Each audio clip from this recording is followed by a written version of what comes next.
Make sure you subscribe, like, and share my content.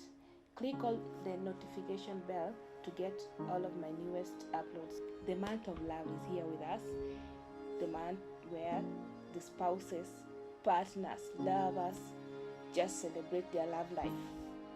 Many expect the obvious flowers, chocolates, gifts, and actually many are very anxious to celebrate their anniversary or any of their love life.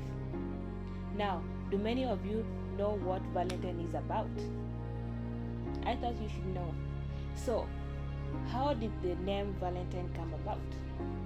We really have so many stories that we try to explain what Valentine is about.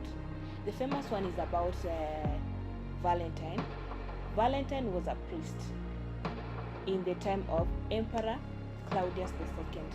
Now, Emperor Claudius II outlawed marriages, young marriages, just because he thought that soldiers who were single just performed better in the battlefield or in the war more than the ones that had families. So he just passed a decree that young people should not be married. Young men should not be married in that case. So now Saint Valentine was a priest. He just went against the emperor's decree and just went ahead and married young couples secretly. So when the emperor realized that, he martyred him, and in that case the whole society just celebrated the Valentine's Day just because their priest was murdered in that day.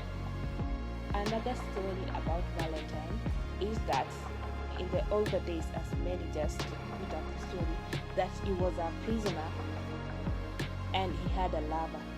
Possibly it could be the jailer's daughter, and that jailer's daughter could visit him during his confinement.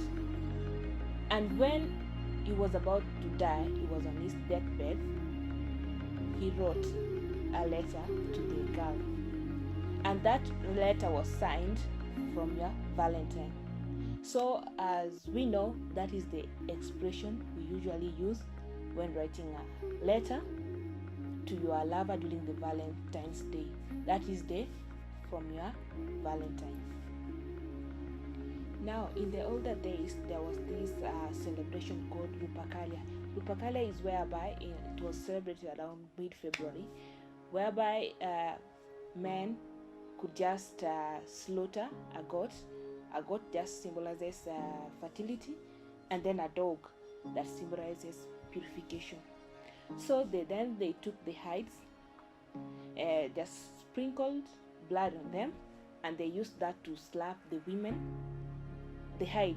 Now they use the hide to slap the women and the crops field to just bring fertility and anything to do with growth and prosperity. So now, after the woman was slapped and the crops filled, they then could just write their name in a big arm, and then the men could pick the names of the lovers they wanted. Possibly they could couple up, become lovers, and end into marriages. So, as we all know, practice, rites, rituals were outdated. So then the Roman emperor just decided that he should Christianize the Lupercalia festival. So he just turned it into Saint Valentine, or Valentine's Day in that case. So it's believed that in England and France believe that mid-February was a day for where the mating seasons of bud. So in that case, they just considered it as a day of romance. Actually, we have so many poems that have been written in Valentine's Day, including the poem written as Parliament of Falls by Geoffrey Chaucer. So he just wrote that poem to the lover.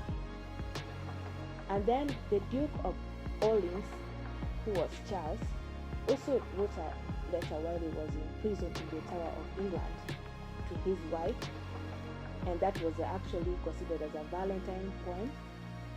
The poem is still found in London, in one of the museums, I think. Now, also, King Henry V hired a writer called John Lydgate to write a poem. It was actually called a poem of values. Now, after all the theories, we have realized that all of them just made Valentine as a day of the month. So, after all this, it's still, we know that Valentine is a day of lovers, a day of romance, a day of peace, a day of foundation, a day of love. And with all that, my people, I would like to wish you a happy Valentine's Day.